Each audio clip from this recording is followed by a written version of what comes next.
United finally show some teeth, smashing Villa 2-0 on the season's dying day. Shame that bite went missing in Bilbao when Spurs nicked the Europa crown. We'll dissect the goals, the guts, and why this late-found swagger feels a little too late for this team and this group of American Red Devils. Let's break down this game, sir. United found a way to barely win 2-0 up against a 10-man Villa after Martínez gets sent off at the end of the first half. How are we feeling? United find a way to win against a better team. Doesn't matter. All I can think about is Bilbao. How are we doing? Look, a win's a win. Finish the season. It's done. Dusted. That's all that matters. It's in the books. We got there. It's done. This one's for all the American Red Devils around the world who finished this season. If you're even here listening to this game and this game recap, you know, you are the true MVP of the season because it has been a dire one, the worst Manchester United season in our lifetime. And we're going to have to dig deep. We got Malaysia.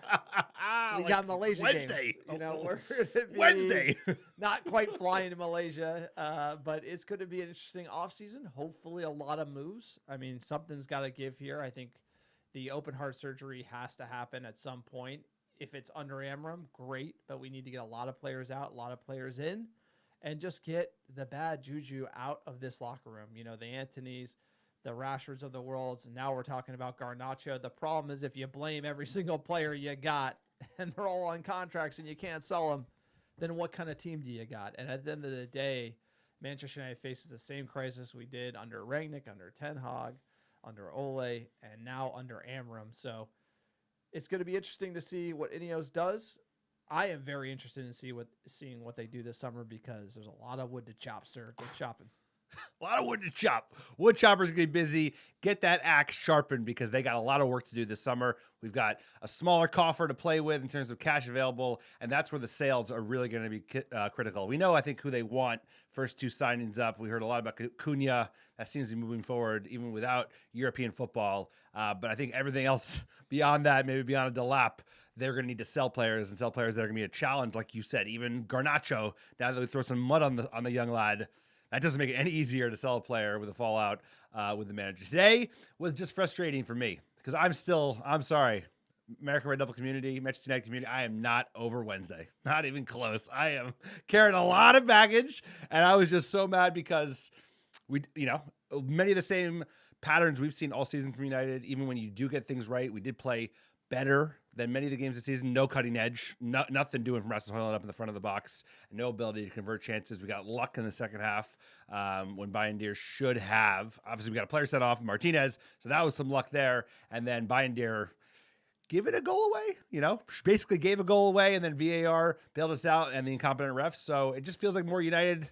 And Diallo gets a nice goal. Eriksen gets his kind of like see you later penalty. He didn't really care too no. much about that. That's like, should have given it to Bruno. He didn't look like give it shit. It's like, give him the goal. That was such a bizarre. That was weird. That was weird. Johnny Evans, like pure Give class. him the pen. Shout out to Johnny Evans. The end of an era, and that was a player who was on the field, and he's like, hey, you know what? Give Eriksen the ball. It's his last game. Let him take the pen. I thought it was a class move from Johnny Evans, class for Bruno to give it to Eriksen, and then he didn't really care about scoring. That was weird. That was so strange. If there's any situation that shows you like the issues with, you have the old guard, who's like thinking about leadership and the tradition of Manchester United, and if someone like Eriksen who worked, and then like him not even caring about it. It was just very weird. Maybe he cared, but he didn't show it. It was kind of like you thought he would celebrate a little more, and he didn't. So maybe he didn't enjoy his time at United. I don't know. Maybe he's just a Dane that keeps to himself. I bet he's a little pissed that he didn't feature on Wednesday because I think he would have made a real difference. He looked, his classy self as always, like ageless self, excuse me. That shows that, if you're not tracking back left, right, and center, he can create a lot of good chances, especially for a team sitting back like Spurs did midweek. So that was frustrating for me. I'm sure he was frustrated by that because, dude, he has an ability to step up in a big moment. I'm glad he got his pen. Like you said, he looked indifferent by the whole thing. I'm sure Bruno would have appreciated it, but it was a weird season, horrible and weird at the same time. And then just seeing out those three senior players, Evans, Lindelof, and Eriksen, it's important, but there's going to be a lot of selling coming. And this is going to be the summer of Ineos. Like, if they are going to give themselves, I'm just trying to paint a positive. The only way they give this guy any fighting chance is that they need to do real moves. And like I said, get rid of two of the three bad apples And then, I don't consider Garnacho a bad apple because he didn't go on loan to nowhere. But that's going to be big. Can they get players in? Can they do frisky loan deals like they've shown an aversion to that in the past? They should have done that in January. Yeah. They should have gotten a striker so we weren't fucking relying on Rasmus Højlund in that final. But Ineos I don't know. I've been unimpressed by every single move. It cheap. I've been unimpressed by every single move Ineos has made. I would ask someone to point to a move that they... I would ask someone to point to a move other than firing Richard Arnold, which is probably biggest no-brainer move in the history of sport. I can't find a move that Ineos has impressed me with, honestly. It's just one of those things. Maybe Sekou Kone and Cheeto getting some top youngsters, Heaven from Arsenal. Maybe that's about it. On the come. The fact that sort of building out the youth, I think that's exciting. But as far as like managers, big name signings, I've just been a letdown since they've come in, and there's also include Ashworth in that bucket. But sir, we're talking about this summer. We will be covering all Manchester United news this summer, so make sure to like and subscribe to our YouTube channel. Also, listen and review us on any podcast platform that you listen to. But let's get into it. Aston Villa, Manchester United 2-0. We do it at home. Finally, Diallo and Eriksen off the spot. Let's get into that 11. We had Bayindir in net. Oh no, Onana. He's out. Garnacho, he's out. We had Heaven, Maguire, Lindelof. Great back line. I thought Heaven played well. We had Dogu, left wing back, Casemiro, Bruno, Mazraoui, right wing back. He did pull up with that injury. Then we had Diallo, Mount, and Højlund. Run it back, sir. Yeah, I thought we'd see more rotation, but I guess it makes sense trying to save face after an embarrassment on Wednesday that you play pretty strong 11. I thought there would be more. I thought you'd see some Koyers, that you might see some Amasses, and we did not. So he went strong. There you go. I was very disappointed not to see Garnacho. I don't like that. Maybe that's because they're like, hey, we're going to sell him. Can't have him get hurt. But at the same time, it's the end of the season. He's leaving. I don't love that, but I don't love a lot of the stuff I've seen this season. Strong 11. I wish they showed up on Wednesday. A bunch of bluffers sort of cemented 15th place. Lowest in 51 years. Can you believe it? Should we get into that game?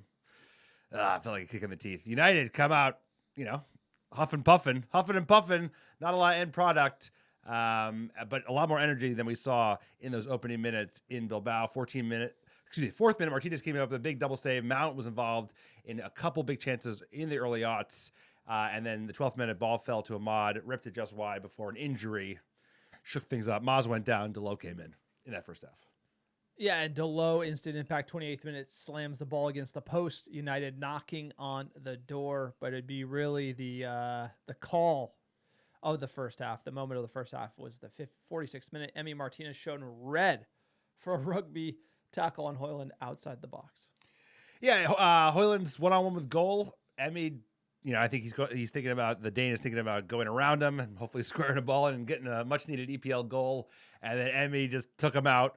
Last man back. It is a straight red. No penalty, but, that should be the momentum heading into the second half to find a way to get a goal, because we have shown an ability to sometimes play well against 10 men. Not so much certain bats during Lyon, but let's get to that second half, sir. It was a lot of the same, a lot of arms waving, a lot of chances, but not a lot of end product, as we've seen throughout the season. Yeah, we need goals. So Cunha, is he the guy to solve all of our problems? Probably not, at the end of the day. And I just feel like this team, you're benching Garnacho. You need goals. We don't have a lot of options. Sub Manu on for Delo. 51st minute, nice shot from Bruno outside the box, just wide. 54th, Cass hits the post. 66th minute, all right, here we go. We got some subs. Evans and Eriksen for Heaven and Mount. I really like Johnny Evans coming on.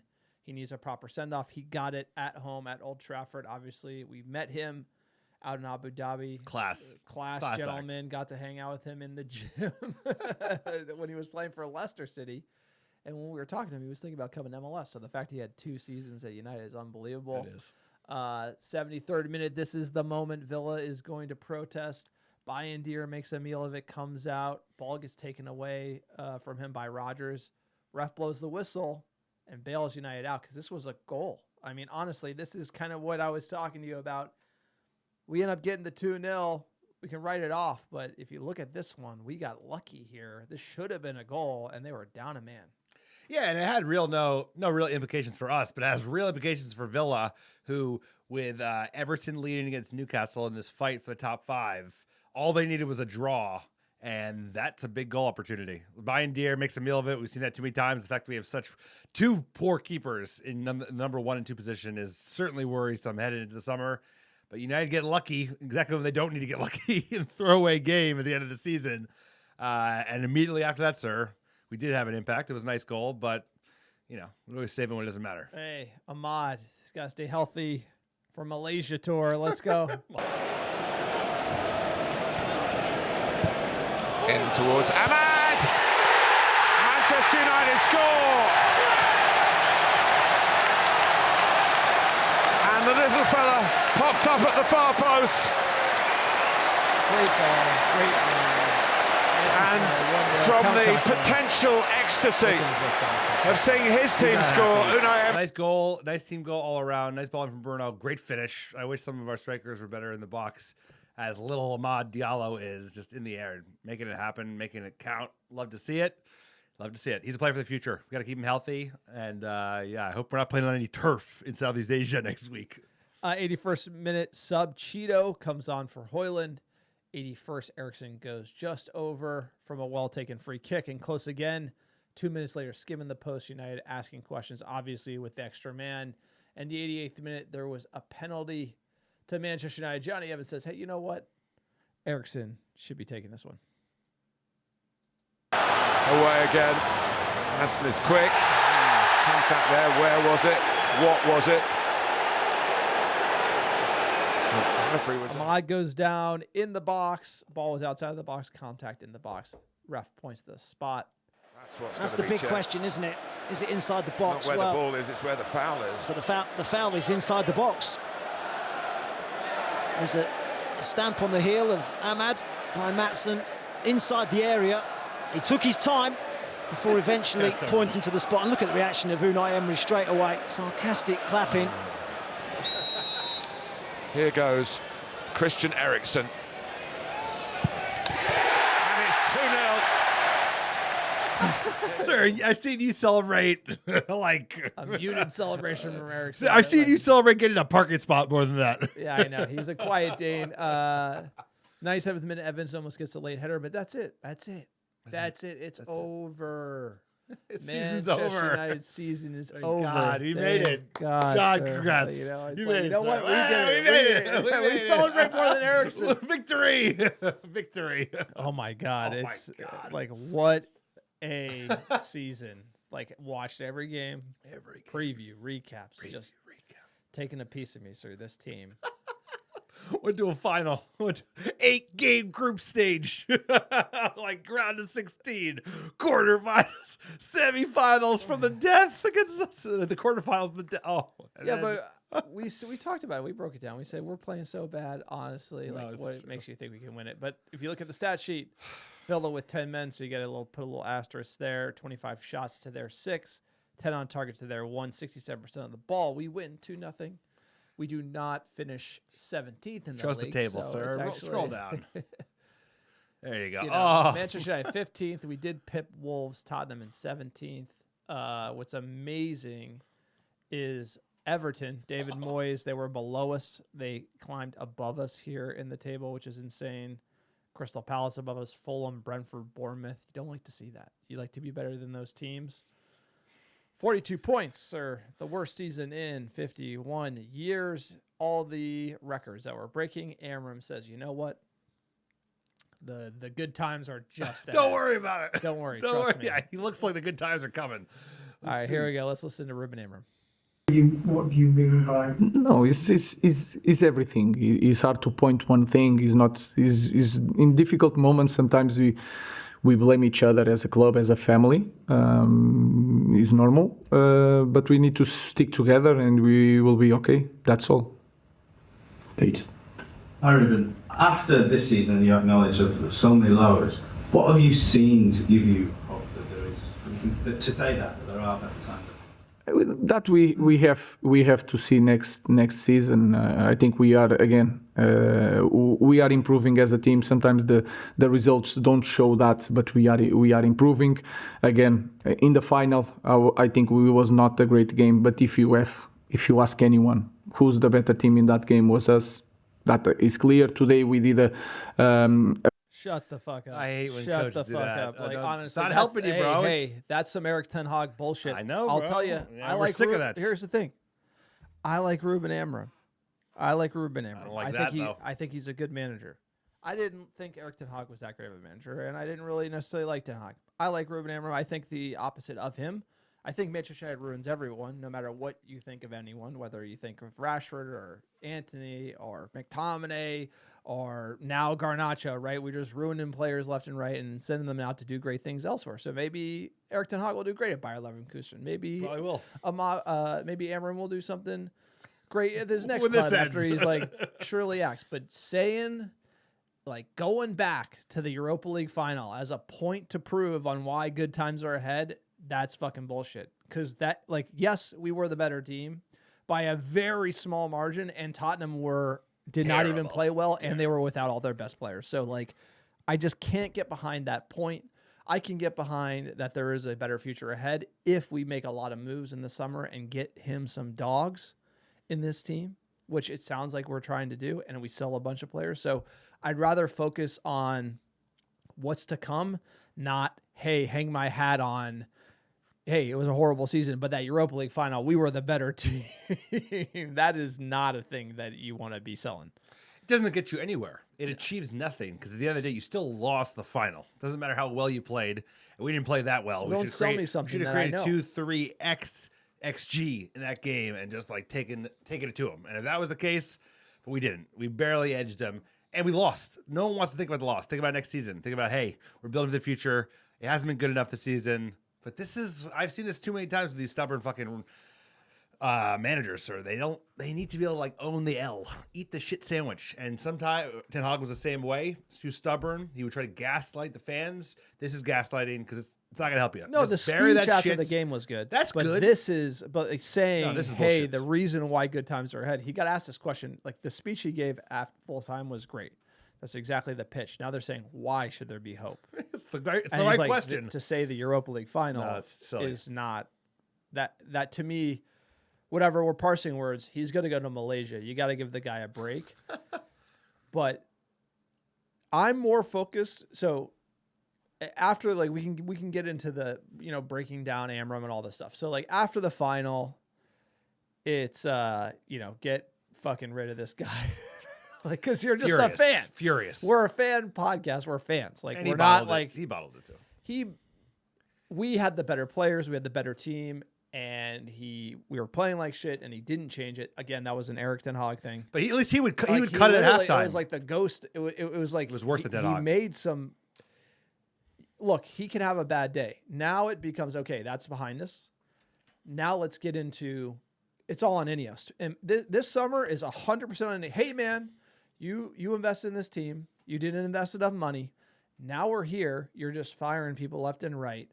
And now we don't have Europe anymore, which you were banking on. That's why we spent the money that we did in the summer to bring in the Xerxes of the world.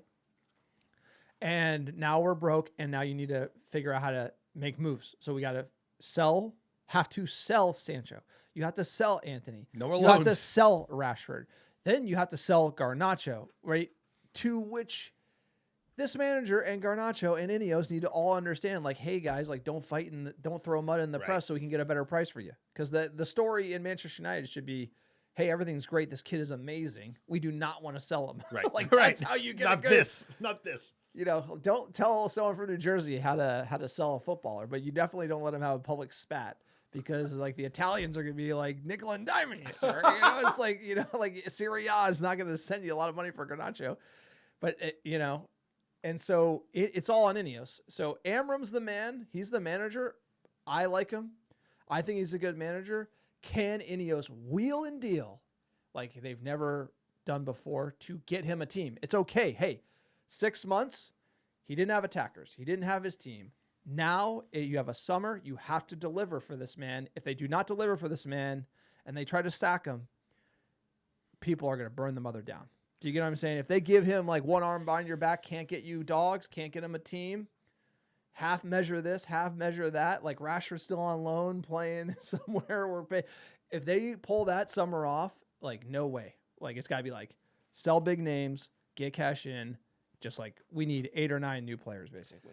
Which they did this, to be fair, this season. You know, they fucked them in January by sending 3 attackers on loan and getting no players in. They got Dogu in, which was good, but we need attackers. We need goal scorers. That's been the biggest challenge with this team in the league, in cups, regardless. It's like we can't score fucking goals. So this summer, it's all about that. He's given me, I'm going to back him. I'm backing him. I'm mad because he did not put his team in the best position to win that game, did not make adjustments, and did not sacrifice the system for the sake of the greater good. The greater good is winning cups and doing whatever it takes and throwing out the fucking plan and going plan B. And Ten Hag, all of his faults, stubborn bastard, he would always throw it out because his plan A was almost always wrong. So like he was like halftime, he was like 3 subs, and it worked often.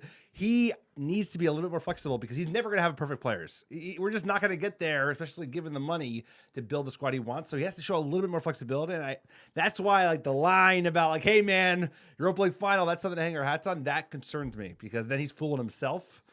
Or he's just like, no, he needs some ammo. He's giving himself cover, but like, just be like, listen, I'm building something here. I'm building something there. You have to have faith. Yeah, but Ineos has to deliver on that. They do. So here's the thing. They do. And I'm not sure they will. I don't have confidence they will.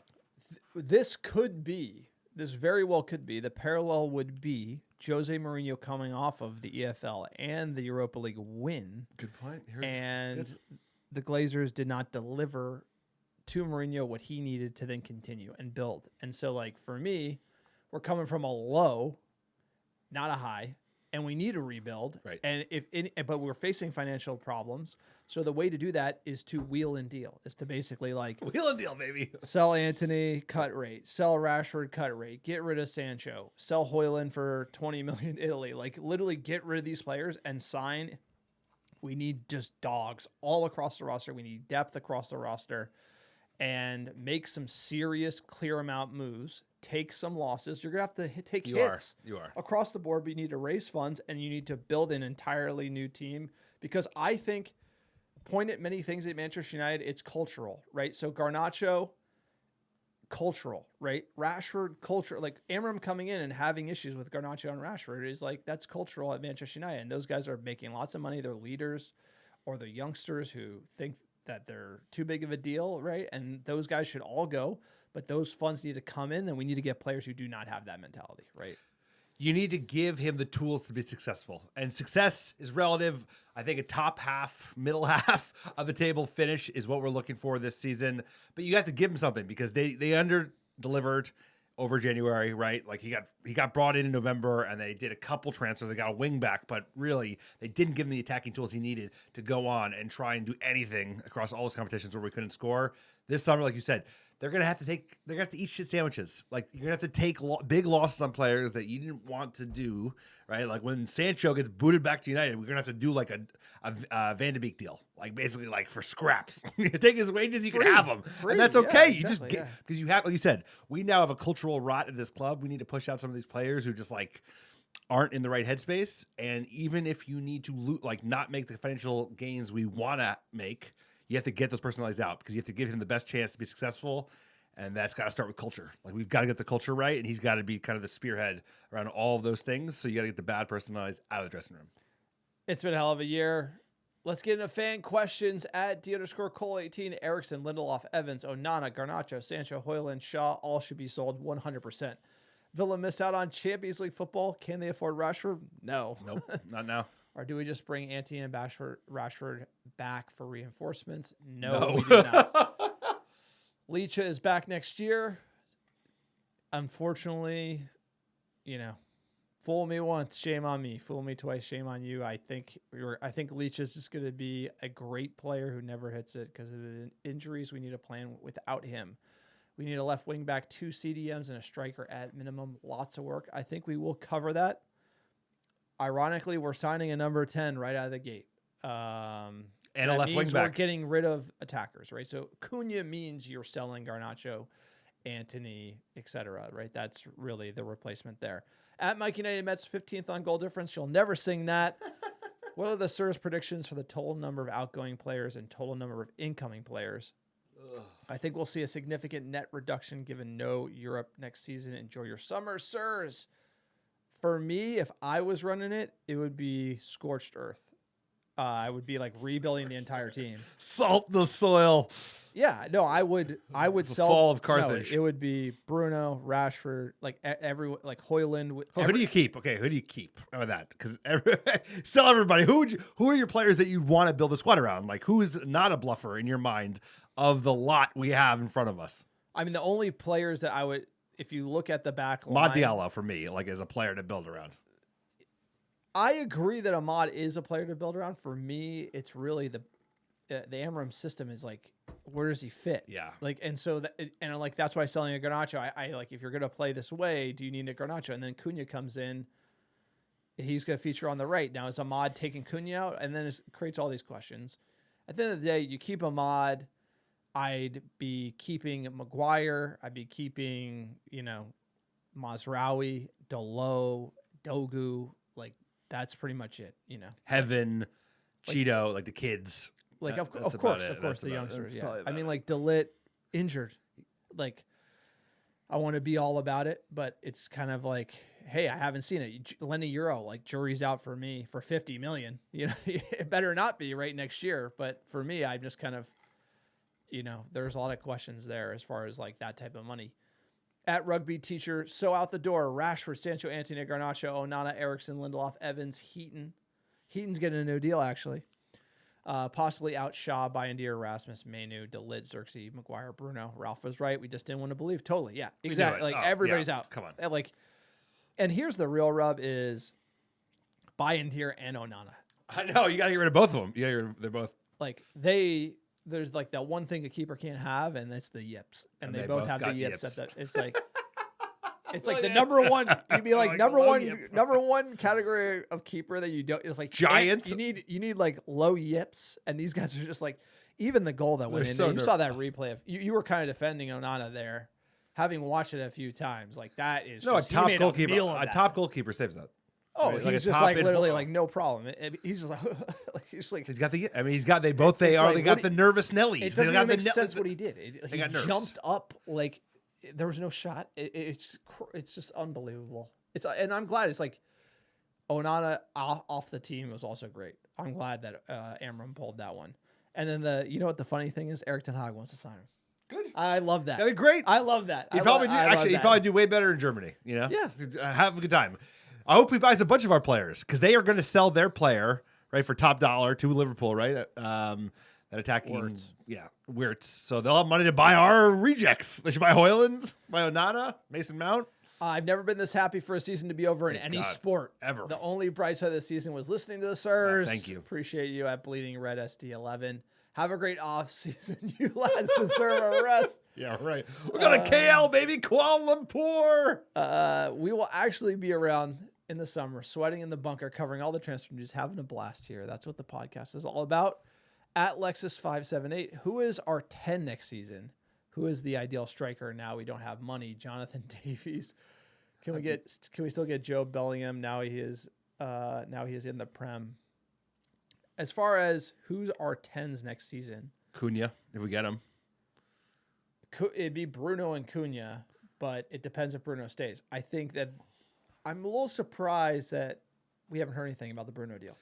I think he's pouring cold water on it. I don't think he wants to go to Saudi Arabia. It's going to happen soon. I think it's like they want to know early because then they got to find some other star that they can attract with boatloads of cash to play in Saudi Arabia. I think no denial from Bruno means that there's legs. You know what I'm saying? If he wasn't going, he would just say it. I feel like if there's like he did give kind of a cagey answer. He go Yeah, like, if I'm wanted here, I think United would be like, hey, they take that money all day. Of course, I don't know. I hope he doesn't leave, but he might.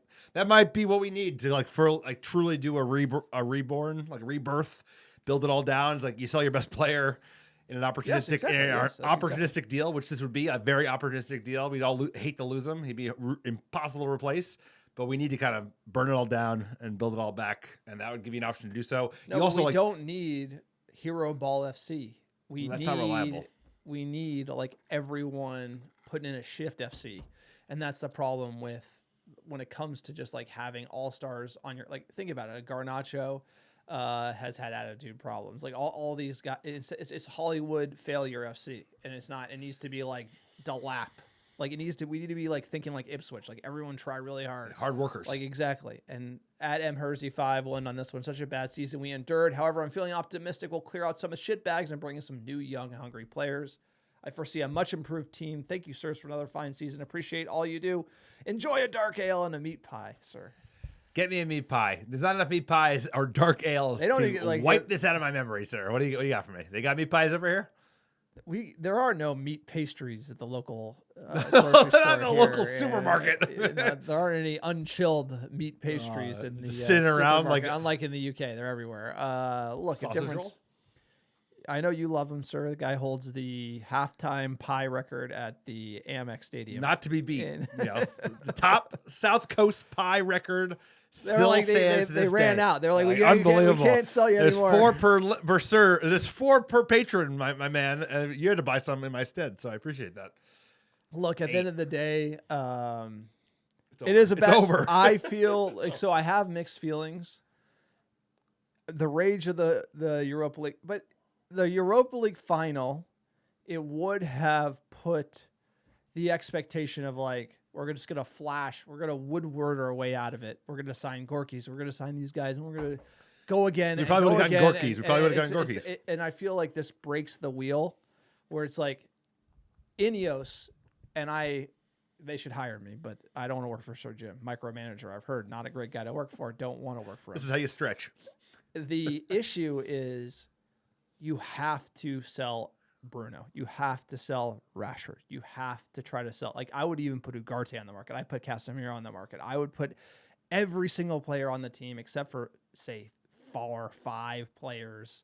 Like, if someone offered you 30 for Delo, I'd take it. Everyone would. Oh, yeah. The whole idea is you need to sell every single person, and it literally has to be like next year, Amram's calling every single shot.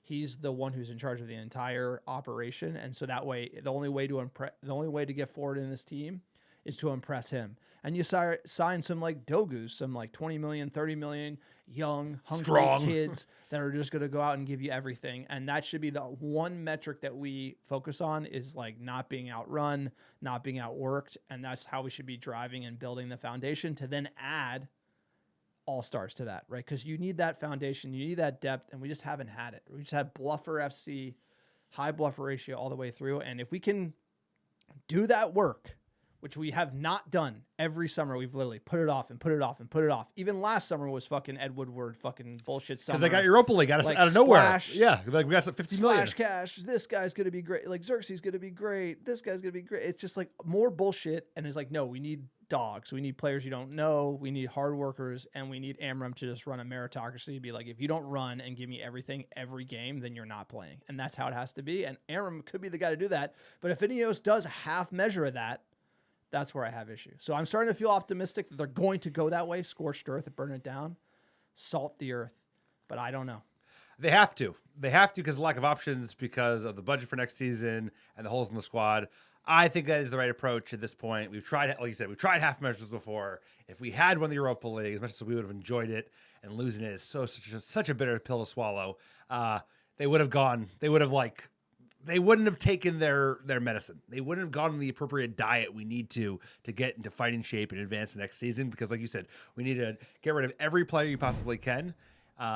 And you need to build it back up with strong personalities, hardworking, physical lads who can go out there and basically just make sure you don't get relegated. Because we got to survive the season, be in a frisky position where we're not embarrassing ourselves, we're not like right above the drop, and give this manager a chance to just let things settle down a little bit. And that's why getting the personalities out and just just turning over the squad in a way that hasn't happened whenever. I mean, I feel like we always are just carrying the weight of past generations since even Fergie, So it's overdue. But Ineos, we fired our DOF. So who's running the show at the end of the day? Wilcox, I guess. And the first shoe to drop in the big rebuild is going to be Bruno. Yeah. Like you heard what he said. He's cagey. It's like Ineos has to sell him. They have to. If you want to do what we need, like, hey, if you won Europa League, you wouldn't have to sell him. Correct. Now that you're sitting there with a manager, you're like, good to back Amram, so you have to get him as guys. We don't have the money. This big windfall from Saudi came, and it's like, yes, we don't want to sell Bruno, but if you want to be serious about rebuilding this into something new, that has to be done. And so I'm looking to Ineos on if we get Bruno stays, like, are we getting 100 million upside over the next 2 to 3 years with this team? If he's passing to Gorky's, like, maybe, but he's not going to be. So I feel like we need better midfielders. We need wing backs. We need people who can score goals up front. So it's going to be a tough decision, but look for that one. And hey, thank you for everyone for listening, supporting the American Red Devils. Hell of a year.